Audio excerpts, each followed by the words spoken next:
Family planning education is key. It is a necessity, especially to the young people in our world today. I run my program once every week. Well, as a peer counselor, as a model, and also as a radio presenter, I've been able to address very many issues, mostly pertaining family planning. I have talked to young ladies who have even got to marriage at a very tender age. I have spoke to very many young ladies who have even practiced abortion, so painful, and as a result I've been able to educate most of them and even bring to forth the need and the paramountcy of having the family planning education.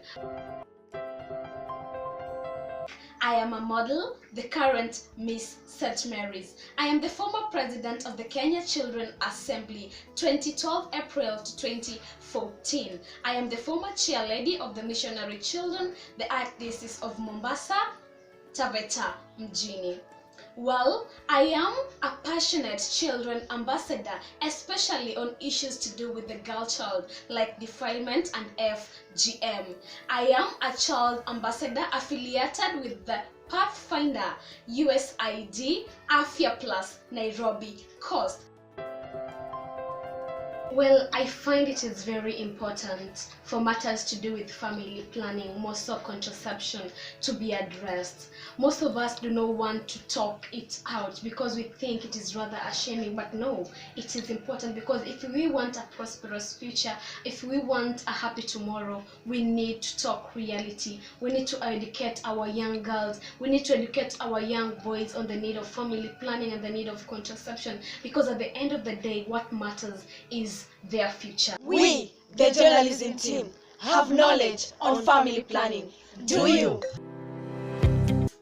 Well, statistics show that in every year, 6 million unintended pregnancies do happen amongst our young ladies, or rather our young girls in Africa. Well, 2.5 million girls die out of backstreet abortion, and as a result, HIV and AIDS and other STDs are part of the infections that they get. The knowledge of family planning is paramount, especially for us, the young people.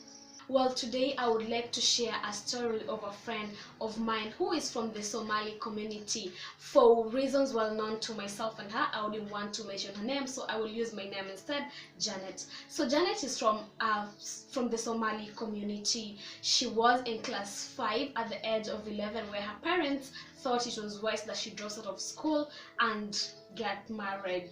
So she was married off to a man who was 62 years old. You can imagine that age gap. So as a result, within 5 years, only 5 years, she was able to get 4 children.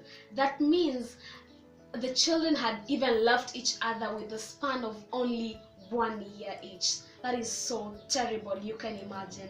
Unfortunately, the husband died. So what happened to Janet? She had to go back to her mother's house. She was from a poor background, and that means her education had stopped. Her future was blank and plain, and she had nothing else to do for her life. So as a peer counselor, I had to come in and chip in, and through well wishes, people were able to meet her, contributions were made, and she was taken to my own college where I also study. She was able to go for 1 year course, that is ECDE, and as I speak, Janet is a happy teacher. And that is why I think and I feel it is important, and I feel I will be so honored to be part of the conference so that I can share what I have to the other youths all over the world, and so that I could also gain by getting to know what other countries do go through and ways in which they sort out these issues and ways in which they handle these issues. Well, given a chance, I know I will benefit a lot. And I always say, and I go by the motive and the motto that says, if I own my body, that means I own my future. Give us a chance to own our bodies for us to own our future. Let us educate each other on family planning, because a life well planned is worth living. There's nothing that comes out to be successful unless that thing has been planned for. Thank you so much.